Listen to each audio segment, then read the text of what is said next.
Welcome back, ladies and gentlemen, to a fantastic episode that we have here today with our good pal, might I say, Mr. Tony Spagnuolo. If you are involved in any way, shape, or form in the real estate industry and you live anywhere near or around the Lower Mainland, you probably know Mr. Tony Spags. He has been in the real estate space for, I think, 30 plus years this year, practicing law, has a fantastic team, and really has a good grasp on what's happening in the market at any given time from a legal perspective and just real estate as a whole. Now, we had Tony up on the show during COVID to talk to us about everything that was going on then.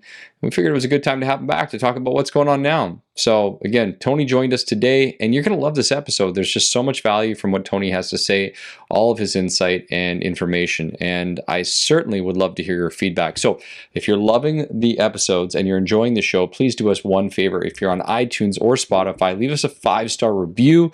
That would be amazing. And if you do so, screenshot it, send it over to us, and we'll send you a delicious a coffee from our own Thrive coffee and mug to thank you for your efforts in giving us that review. Oh, and by the way, if you're interested in finding more about working with us at Thrive Mortgage Co., make sure to drop us a line on the website at thrivemortgage.ca or find us on Instagram at Thrive Mortgage Co. Enjoy the episode with Tony, and we'll see you on the other side.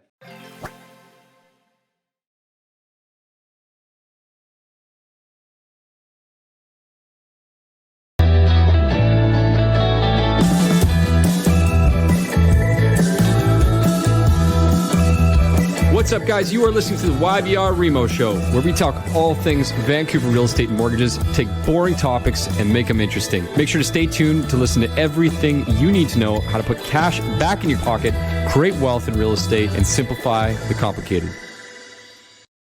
You know, it's been better part of, like I mentioned, over a year since we last did the podcast. And at that time, it was virtual. So it's nice to have you in person. Thank you. Beautiful office you guys have here. It's really nice job. Come together. We need a designer's touch. We'll call it a designer's touch. I don't think so. No? I think you're shorting yourself. No, this is beautiful. All right, we'll take it. Yeah. Well, nonetheless, in that time, I'd say a lot's happened. It's been, what, a 2-year cycle? We usually call it like seasonal cycles in real estate. And yeah, so sure. 2 years, a roller coaster ride up, and now we're just on the downturn here on the back end, and things have really changed. So it's interesting to take a pause and look at now where we are a year and a half, 2 years later, and what's changed in your world from a legal perspective. Well, so, I mean, apart from the rules and assignments and things like that we're going to talk about, the big thing, well, the pace, obviously, for the last couple of years, we've been running flat out, completely full. And now it's tapering down to a more manageable level. So the volume that we're noticing is starting to change. Yeah. We haven't noticed it in the office yet, but we're hearing that from the brokers and the realtors that we work with. There's a lot of talk right now. We're still doing a lot of meetings via Zoom. If clients have a concern about COVID, there's talk of that coming to an end. Prior to COVID, prior to the spring of 2020, we were not allowed to witness a signature over video. Now we can, but that will likely come to an end, and some law firms are not doing it at all anymore. It's kind of just had an email this morning from a group of real estate lawyers that we chat with, and there's a lot of talk about that. I mean, the one thing that's constant is change. There's always something different happening, whether it's the rules about COVID or remote signing or assignments or foreign buyers or whatever. There's just always something coming up. So the key for us is to stay on top of it with our monthly lawyer meetings that we have and staff training and all that stuff, because there's just always something happening. Did you run into issues with the virtual signings? Like, what type of issues did you run into? Because it sucks to hear that might be going away, because there's a lot of benefit there, right? Someone's on vacation or what have you. Yeah. Well, I mean, when it first started, we spent days, weeks trying to figure out how to make it work. It was just all so new. It was nothing we ever did before. And then we kind of got into the groove, but now it's being taken advantage of. The challenge we have in this province is the government guarantees title. They guarantee that if you look at that title search, it's accurate. So they're very worried about fraud. Right. And with video signings, the chances of fraud are greater. Yeah. There's just a greater risk unless you see someone face to face and you see their ID. And, that's a lot more of an assurance. So the government's concerned about that. So I can see why they would take it away. There are some limited exceptions to that, but there were definitely challenges in the beginning. With COVID, there's all kinds of challenges everywhere. I mean, getting staff to work from home, and I hope, I'm not sure if my staff watch this or not, but we had real challenges getting them out of the office. So much so that I think it was a Tuesday morning. We literally, well, we didn't lock the door. We said, "You're not coming in tomorrow. We got a computer person coming to your house. We're bringing you a laptop, a monitor, a mouse, a keyboard.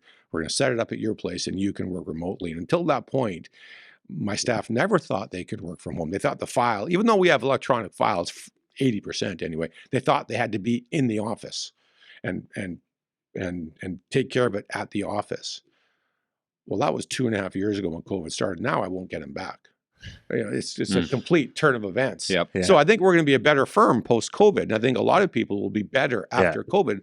My staff don't need to drive in every morning. They're working and answering the phone and dealing with emails remotely. Yep. And we couldn't have convinced them to do that, but for COVID. So I think there's some positive things that come out of this as well. Yeah, I mean, that makes me think about obviously change as a whole. You mentioned it's perhaps the government and some law firms that are not interested in the digital signing. And I can see it from your perspective. You've already educated us on the fact that the digital signing can cause challenges related to fraud. And obviously, if there's fraud, then you guys are the ones who are going to, foot the bill, so to speak.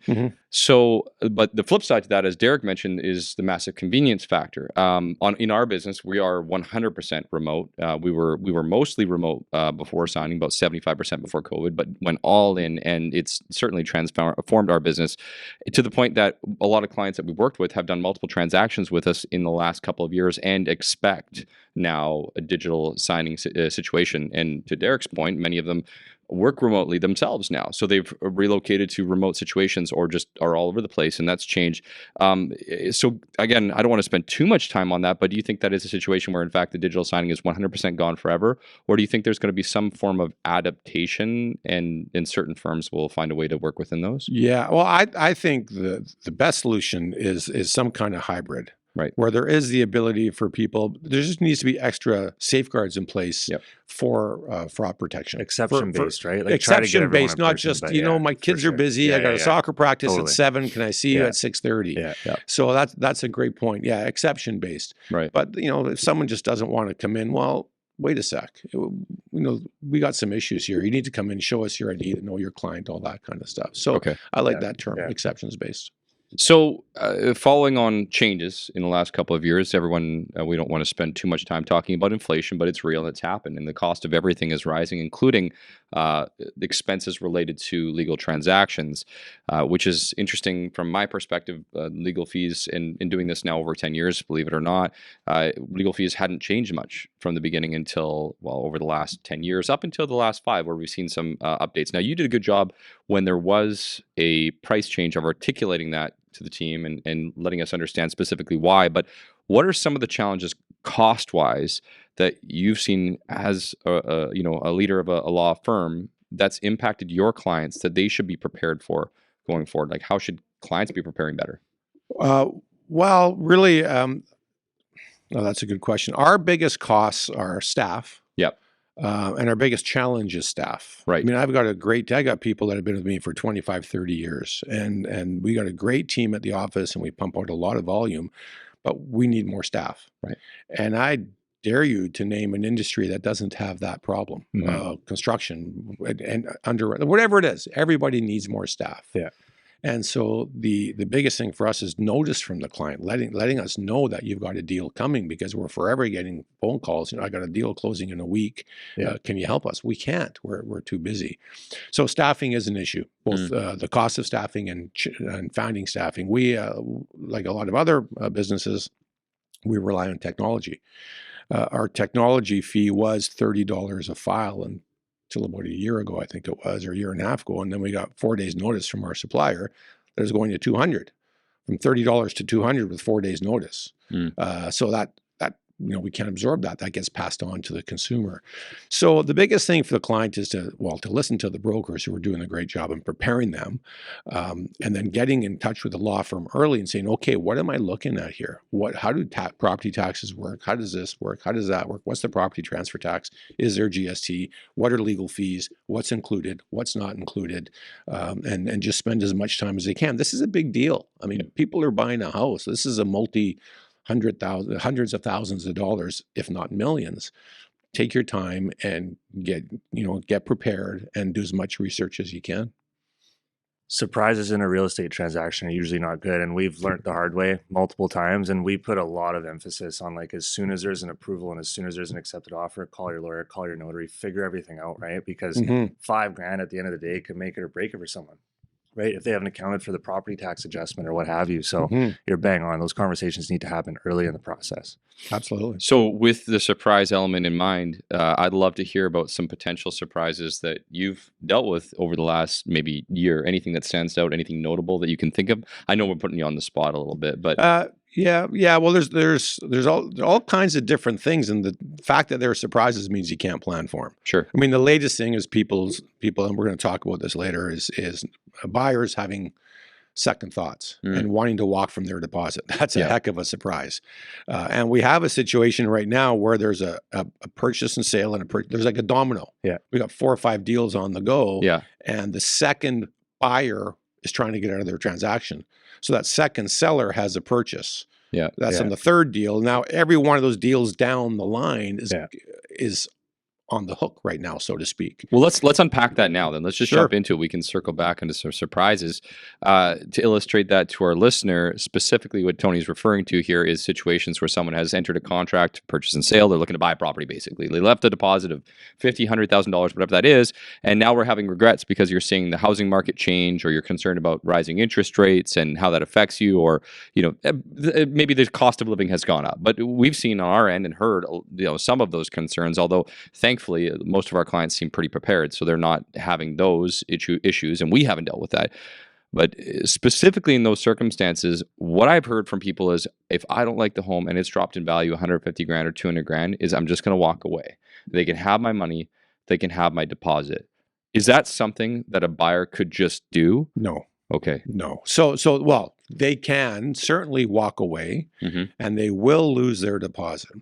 In that situation, the seller has a duty to mitigate their damages. So the seller has a duty to relist the property, get it back on MLS, get the best offer they can, and proceed with the sale.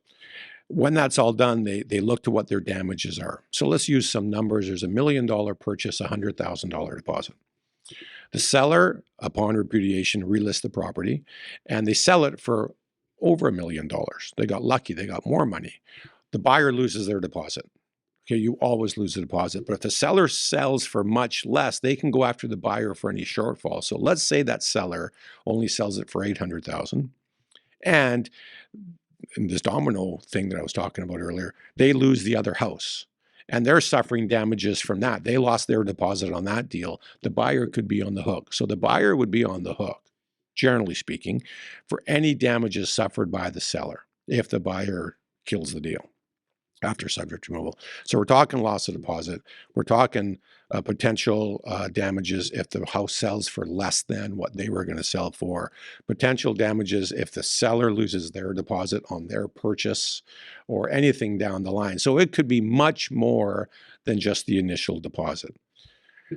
Now, some buyers, if they bought in a holding company and it's just a shell company, well, okay, go ahead, take the company. But most residential deals are mom and pop. It's Tony buying from Derek, and there's some assets and whatever it is. So yeah, that's not something a buyer should just take lightly, and they should speak to a lawyer about that before they have any thoughts at all about walking away from the transaction. Can you explain the process for getting the deposit out? Because that it doesn't immediately go to the seller, correct? No. There's a process that you have to run through. Most deposits are held in trust by the real estate company as a stakeholder, and a stakeholder is the key term there. What that means is they can only release that deposit with the permission of both and consent of both the seller and the buyer.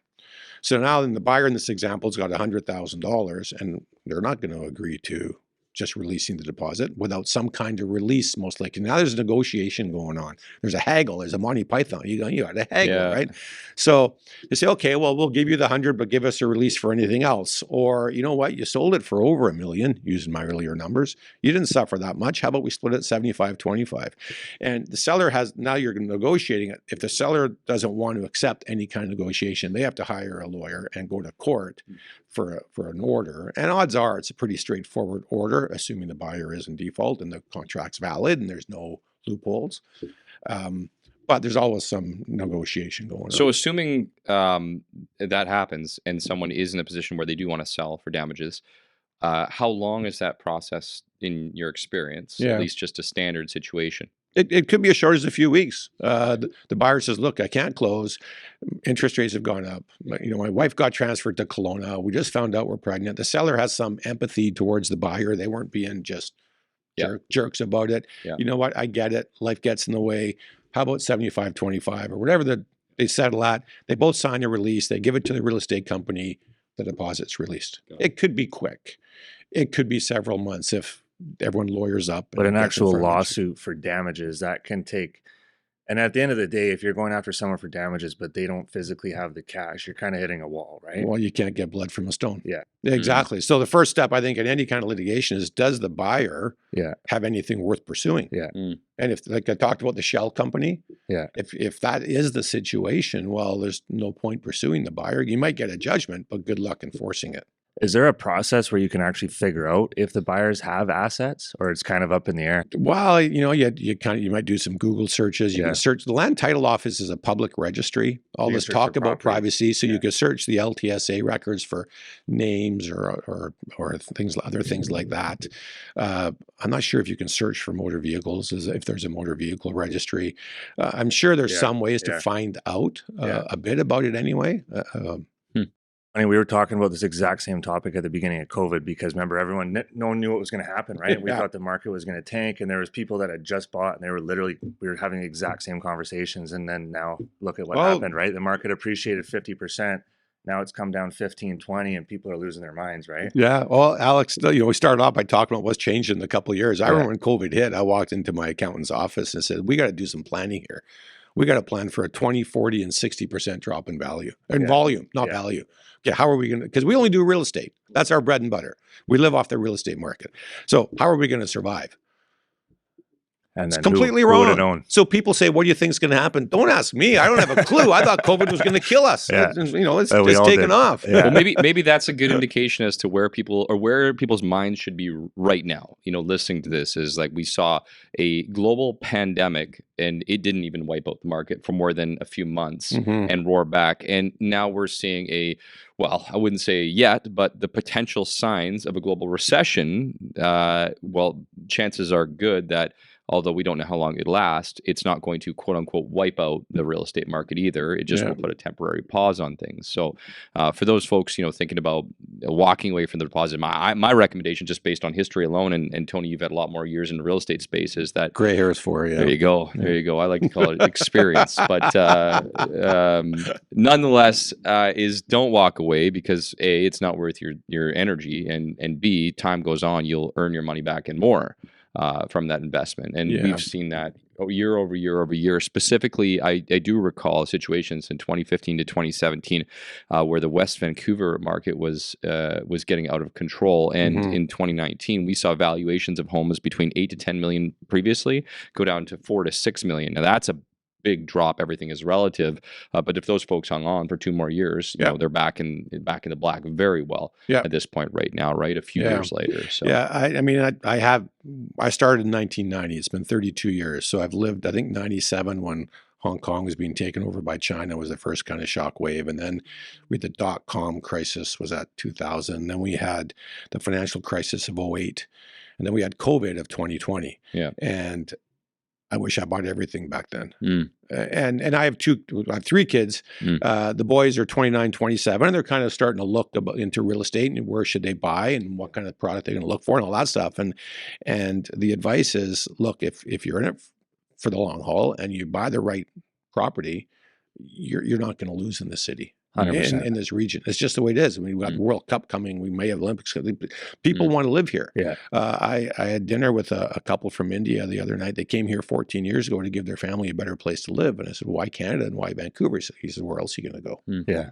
Or you're not going to go to the States right now. Yeah. You're not going to go anywhere else in Europe with all the wars and all the other stuff. So Canada's a safe haven. And if you're going to come to Canada, it's Toronto and Vancouver, a little Calgary, maybe a little Montreal. We had 100,000 people moved to BC last year. They got to live somewhere. It might be a basement suite to start, but some of them are going to buy. Some are going to move on. So if you're buying smart and you're buying for the long haul, you don't have to buy today, perhaps in this market, but if the right one comes up, take a good look at it. Because That's in the 5 model, right? years, Yeah. I think it's 3 to worth more. 5 years, if it's affordable and it's a marketable property, you can't go wrong. I agree.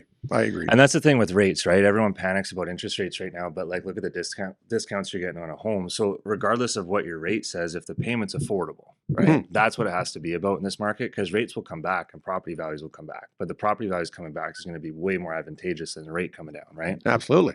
Yeah. Which kind of leads me to a thought here, because we talked about the cost of legal fees and expenses associated with that going up, just like everything, the cost of real estate. Lawyers have to eat too, Alex. Come on.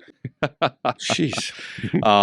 But we see the cost of obviously everything changing or increasing, and you know, one of those considerations is that folks coming to the country and folks buying their first home don't have comparisons, and so for those reasons they're going to continue to buy, and as we mentioned, you know, eventually everybody will jump back in the pond.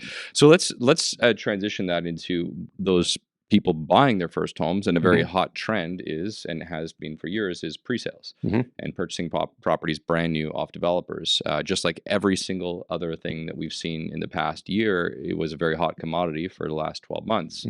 However, recently you'd sent out an email letting us know about some clauses written into the assignment contracts. Now, I bought a pre-sale before, and so I've read through and seen certain clauses that perhaps I didn't see when I first bought the property. It wasn't until later that I recognized them, and there's a lot of them. But there, Absolutely.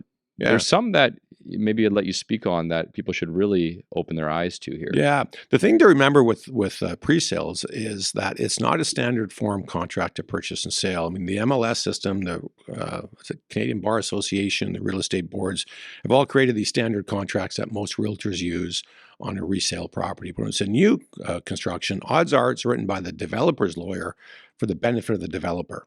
So you really need to pay attention to that. You can't just say this is a standard contract. And we see clauses that come up that aren't normal. We mentioned stakeholder and that the real estate company holds it. Oftentimes in a developer's contract, it's held by the developer's lawyer. The deposit's held by the developer's lawyer, not as a stakeholder. So the moment there's a breach, that deposit's released to the developer. So just be aware of that. Assignments are a big deal with pre-sale contracts. Assignments in a standard form contract are not allowed without their permission. That's consistent, but the developer can charge a fee. And oftentimes it's a percentage of the sale price. It's not just a $250 admin fee, it's 1 or 2% of the deal. Oftentimes it's not even allowed. Let's say that a developer has a 4-phase project coming up and they're marketing phase 1. They don't want those units being assigned because they want the future buyers to buy in phase 2. So they don't even allow assignments until the last phase is being done and they've sold out, and at that point they don't care. So you really need to pay attention to the assignment clause. GST is another one.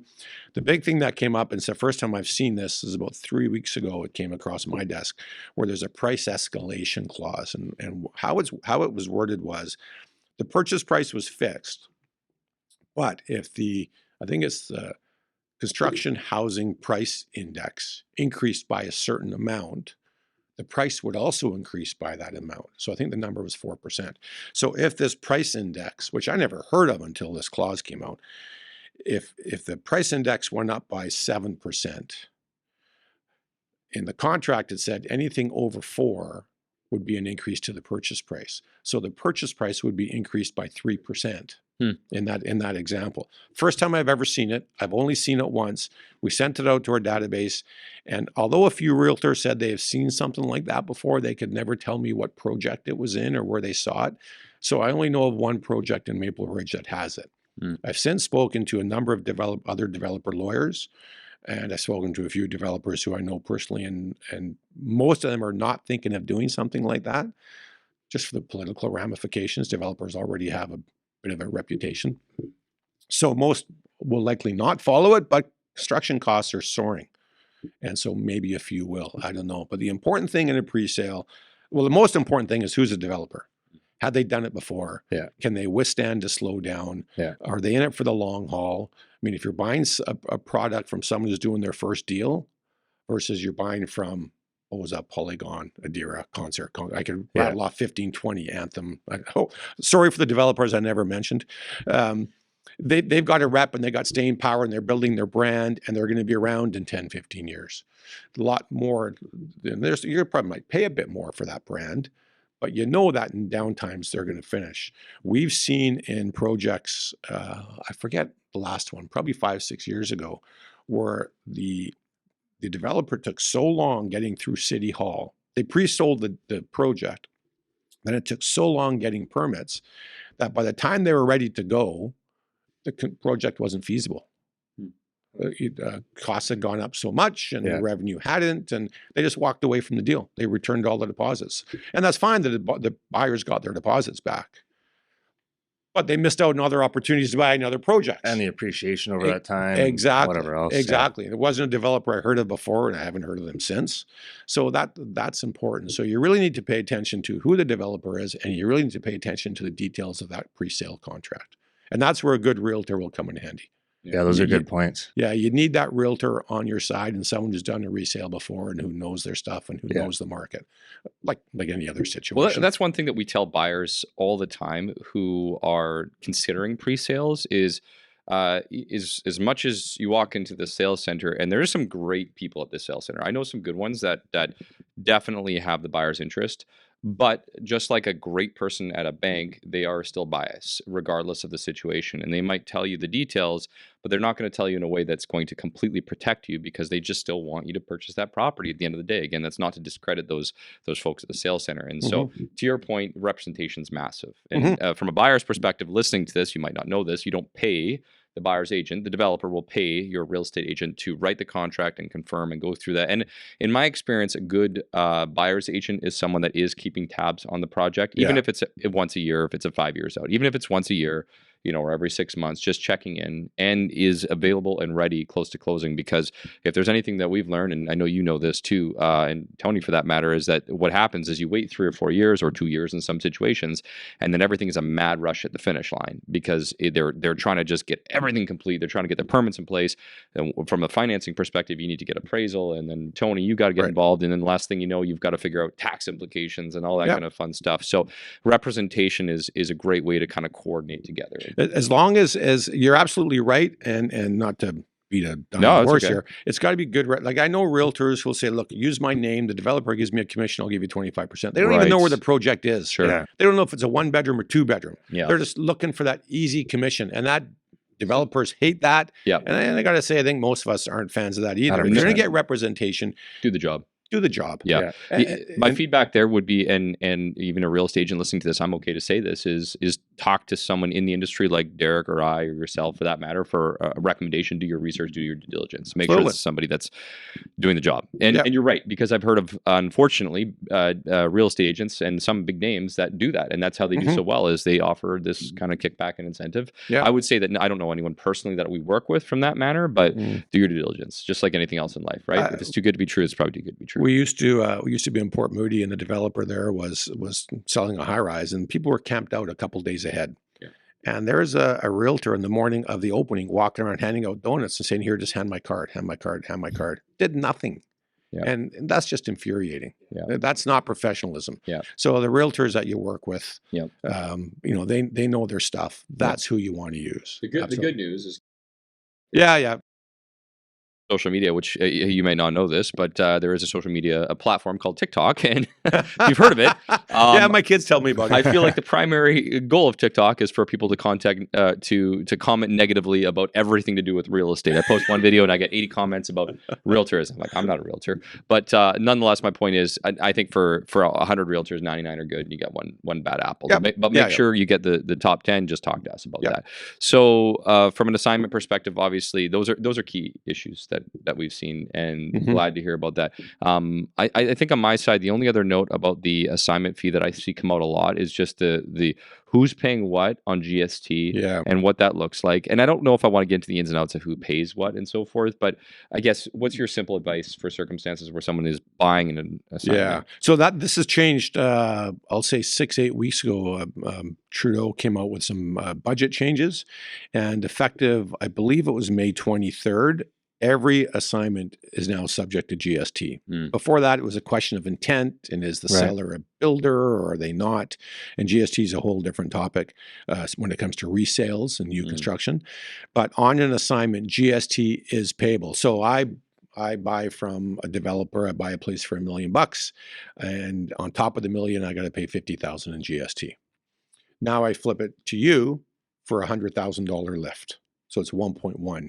You're going to pay me the $100,000 plus 5%, and then you're going to pay the developer the $1 million plus the $50,000 for GST. So you're paying the $55,000. Right. The developer takes 50 of it. I take 50. I send it to Ottawa, unless I have any input tax credits, which I probably wouldn't in that situation. Right. So the full GST is paid, a portion to most of it to the developer, and the rest would be on the lift. Now, if there is no lift, so I'm just dying to get out of this deal. The market's turning. I'm panicking. I'm going to sell to you for $1. Technically, there's 5 cents on the buck, but there'd be no GST on that. But you're still going to pay GST to the builder on the on the $1 million. So that's always being paid. Yeah. So, and that's all the time now. That started I think it was May 23rd. Before that, there's always a question: is GST payable? Is it not? We got into it. We had to discuss the intent of the seller and their motivation. Why are they not? So owner occupied, renter, whatever. Everybody Now, just pays the GST black and white. On an assignment. Yep. Yes. Interesting. Yeah. Interesting. Well, that definitely should make some folks who are thinking about bypassing those rules think twice. And it'll be interesting to see if the assignment market takes a little bit of a I wouldn't say a hit per se, but pause. Pause. Yeah, that's a good way to put it. And perhaps those folks who buy the assignments might think about it more in detail, and it brings the resale market back up from that perspective. Interesting. I think pre-sales in general, especially if they're relatively quick closing. I was having a conversation with a lady yesterday, and this development's closing in about a year. And her whole fear was like, where's the market going to be in a year? Is it going to be down further? I don't know what rate I'm getting, right? So there's a lot up in the air. There's definitely more risk than buying resale when you're closing in 2 months, because you know the value, you know your rate, you know your payment, right? Yeah. And we have no idea where this market's going, unfortunately. Yeah. So that's something to consider if you're buying something closing probably in the next 12 to 18 months, I would say. Yeah, yeah. A lot of our clients are mortgage investment corps or private lenders, and they're flooded with people that can't get financing on a new construction that's going to close in 60 days. They never got a pre-approval, and a pre-approval isn't really a pre-approval. The appraisals are down, and now they need money to close. And there's a flood of those in the market right now. That's a good thing we know a lot of those folks, right? We can help those clients. Absolutely. Tony, I think that's, we got to put a cap on it, because that's a lot of good information. If we give them everything, they're never going to come back to us, right? So clients and real estate agents alike definitely got to reach out to Mr. Tony and his team. You've got how many lawyers right now? There's 8 or 9 lawyers, about 40 staff in total. Yeah. And real estate is 99% of what we do. We do a lot of volume. It's kind of our specialty. Yeah. It's our niche. It's pretty key. Yeah, it's worked out pretty good. Awesome. We're happy with you too. So awesome. Thank you. All right. Much appreciated. appreciated. Yeah, thank you. All right.